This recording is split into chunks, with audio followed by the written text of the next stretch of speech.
ada emosi saat ini dari Pancasila telah mengalami politisasi dengan tidak lagi berfungsi secara optimal sebagai landasan konstitusional, sehingga itu kelayakannya perlu dikaji ulang.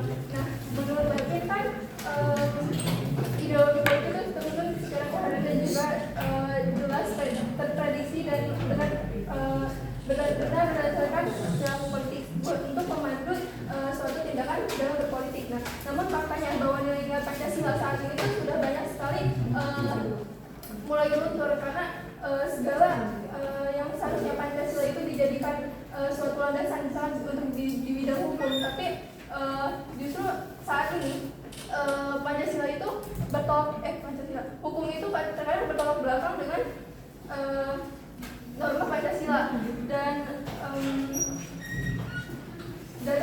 data kualitas Pancasila dari Munaji Research and Consultation menunjukkan bahwa warga itu benar-benar mengenal Pancasila, tapi hanya sekitar 64,6% yang benar-benar memahami semua isi dari Pancasila, yang cenderung rendah, yang benar-benar tadi terbukti bahwa Pancasila dalam implementasinya berpolitik itu cenderung rendah dengan kebijakan publik dan tidak pro rakyat.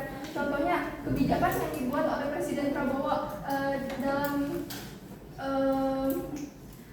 kenaikan pemotongan anggaran, kebijakan tersebut kan dianggap tidak pro rakyat.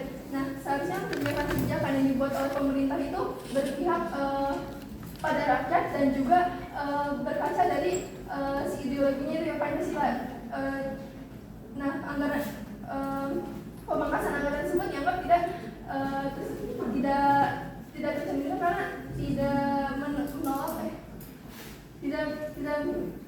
melanggar salah satu ideologi Pancasila, misalkan kayak keadilan sosial bagi seluruh rakyat Indonesia, dan kebijakan tersebut itu tidak mencerminkan keadilan untuk rakyatnya, tetapi hanya untuk kepentingan tertentu saja.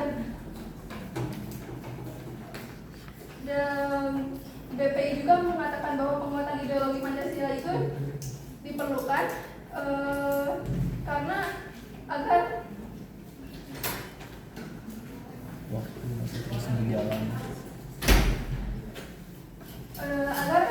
kebijakannya itu benar-benar berpacu pada rakyatnya itu sendiri, sesuai dengan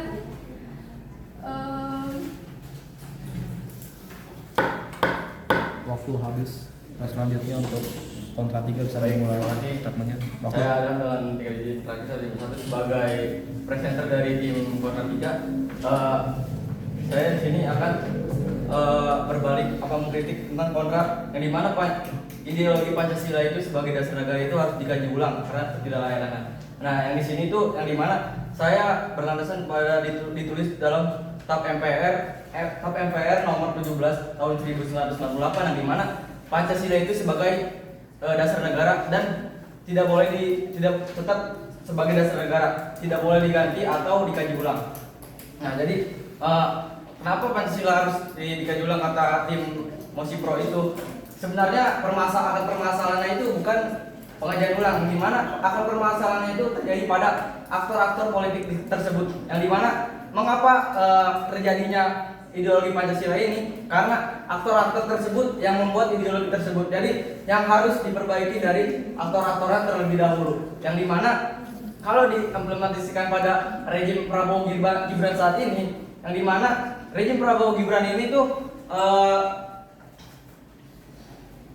dia tuh membuat sistem pemerintahannya itu yang dimana para aparatur sipil negara bahwa militer itu ikut maksud kuat dalam rejim tersebut. Nah, jadi itu ini bisa diimplementasikan di mana bukan sistemnya yang dikaji ulang, tetapi para aktor yang membuat dari ideologi atau sistem tersebut.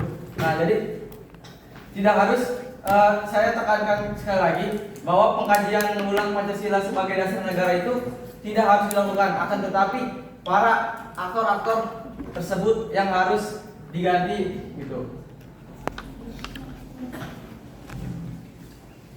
Waktu masih terus berjalan.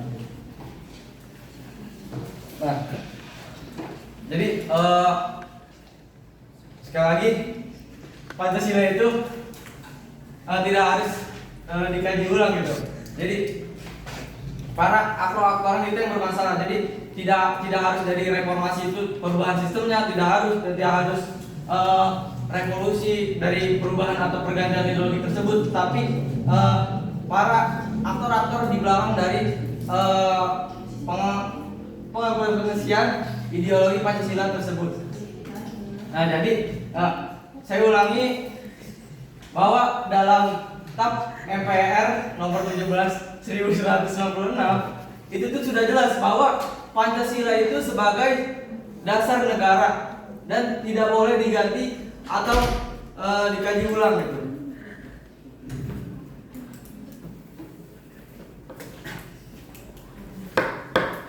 Waktu habis. Sekarang. Dari sebelum perkenalkan, saya Isma dengan NIM Akhir 153. Jadi tadi speaker satu kalian Adam menjelaskan bahwa aktor-aktor yang harus dibenerin. Padahal teman-teman, Pancasila itu sering digunakan sebagai etalase politik doang, yang dimana dalam opini Kompas itu menjelaskan bahwa Pancasila itu cuma sering dianggap sebagai simbol atau etalase dalam politik doang. Jadi nilai-nilai Pancasila itu nggak benar-benar diimplementasikan dalam kebijakan negara. Sedangkan Hamis sendiri menegaskan bahwa ideologi politik itu sekumpulan nilai, konsep, kepercayaan, dan dimana itu menjadi landasan bagi suatu kelompok atau suatu bangsa untuk dalam urusan politik dan mempunyai tujuan yang kolektif. Banyak juga data dari Garda Indonesia, banyak politisi dan partai politik itu menggunakan Pancasila cuma sekedar menjadi jargon retris, teman-teman. Jadi apa ya, tanpa dibukti. Perkenalkan, nama saya Kristiani dengan nilai Fatimah. Saya mau mengutip Kak Arya.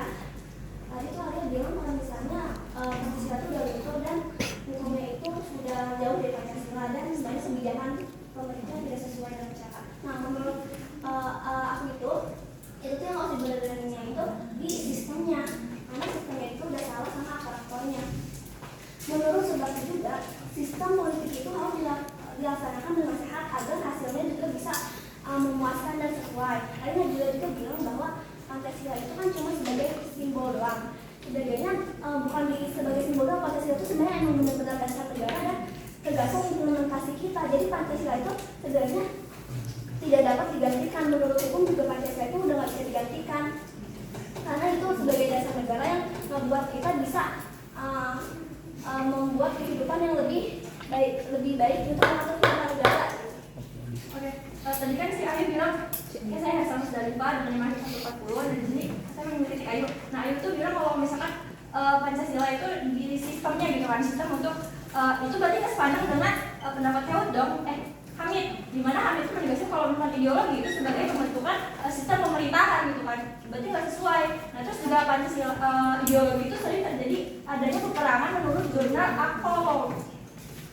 Aksiologi tahun 2024. Itu tuh jurnalnya mengatakan kalau misalkan adanya peperangan ideologi di era modern sekarang, dimana kelompok-kelompok itu tuh kayak dia tuh ingin membenarkan gitu kan versi dia sendiri kayak gitu. Jadi Pancasila tuh malah bisa jadinya konflik gitu. Terus juga nggak untuk mengatur konflik tuh kayak nggak sesuai gitu loh. Jadinya ya nggak cocok lah gitu buat Pancasila. Jadi harusnya dihapuskan, bukan dihapuskan, dikaji ulang kayak gitu. Kenalkan, saya juga Sanina dengan yang di saya nggak setuju. Tadi kata Hersa ngomongkan kalau Pancasila itu bisa membuat konflik, ya kan? Bisa membuat konflik. Nah, itu datanya dari mana? Terus juga kalau misalnya Pancasila harus dihapus. Pancasila tuh kalau Pancasila dihapus, terus dasar negara kita tuh dari apa? Dari mana gitu? Terus juga tadi lo ngomong Budiari kan juga ngomong kalau ideologi itu apa, sistem politik ideologi itu kan sebagai sistem yang sehat, jadi harus dibangun sistem yang sehat juga. Nah, terus juga Pancasila itu bukan harus dihapuskan. Terus kalau dikaji ulang sama dihapus ini itu namanya merusak sistem. Nama saya Fadila Joshua dengan identitas 132. Di sini saya akan mengkritik Dirja. Kan Dirja bilang kalau misalkan Pancasila itu kita bilang kalau Pancasila itu perlu dihapus, padahal Hersa bilang kalau Pancasila itu nggak perlu dihapus. Jadi kita menegaskan kalau misalkan Pancasila ini perlu dikaji ulang, bukan dihapus. Nah, jadi kalau kan Hersa Dirja bilang kalau misalkan negara kita kalau tidak ada ideologi, kita tidak punya tujuan gitu tuh. Tapi kita tuh sebenarnya ideologi Pancasila itu tetap ada, tapi perlu dikaji ulang agar kesejahteraan masyarakat itu agar kita ada kesejahteraan masyarakat gitu. Dan dengan menurut Miriam Budiarjo, ideologi politik adalah nilai, gagasan, dan norma yang saling. Perkenalkan, saya Cantika Kirana Pertia, dengan yang terakhir. Satu nama tadi Fadila bilang kan kalau semisal harus dikaji ulang. Nah, kalau semisal dikaji ulang itu tuh memang bisa menimbulkan masalah baru. Nah, kalau dilihat dari kacamata Heywood, itu kan menurut Heywood itu kalau dalam praktik politiknya itu menyimpang, itu bukan kegagalan ideologi, tapi dari aparat sama aktornya itu sendiri. Nah, pandangan itu tuh Pancasila itu landasan yang abadi gitu, tertulis di UUD 1945 itu tuh nggak mudah untuk diubah gitu tuh, sulit untuk diubah. Jadi ini tuh bukan perkenalkan, saya Keisha Septia dengan yang terakhir 165. Tadi kan Cantika bilang kalau bilang itu bisa menimbulkan masalah baru, tapi menurut saya itu bukan menimbulkan masalah baru, malah harus justru dilakukan karena supaya itu tuh bisa menciptakan mekanisme akuntabilitas. Terus juga data menurut Transparansi Internasional 2023 itu Indonesia tuh menjadi peringkat 118 dari 180 dalam negara yang korupsi. Nah, itu juga yang disebut dengan apa yang disebutkan oleh Budiarjo, bahwa negara ideologi itu harus memerlukan relevansi yang harus efektivitas gitulah. Nah, kalau misalkan jadi ini tuh menurut saya itu bukan solusi yang terbaik. Kalau misalkan tadi Cantika bilang masalah baru itu menurut saya itu bukan, karena ya pada umumnya yang harus dilakukan itu kaji ulang tuh supaya bisa menjadi kajian yang lebih kritis dan lebih gitu. Ketika di sini satu tadi Keisha mengatakan dan mengenal pendapat dari Cantika kalau misalnya itu tuh bukan masalah baru. Cuman Budiarjo mengatakan negara butuh konsensus dasar untuk menjaga stabilitas politik. Nah, Pancasila itu dari konsensus tersebut. Jadi kalau misalnya Pancasilanya nggak dikaji ulang, itu tuh benar yang dikatakan oleh Cantika dan rekan-rekan saya sebelumnya akan menimbulkan masalah baru lagi. Nah, terus tadi kan Alia mengatakan kalau misalnya Pancasila tuh udah mulai runtuh gitu loh. Nah, itu tuh terus contohnya di kebijakan Prabowo pemotongan anggaran bukan jadi bukti runtuhnya Pancasila. Itu tuh kebijakan publik selalu punya prioritas kondisi ekonomi dan anggarannya tersendiri.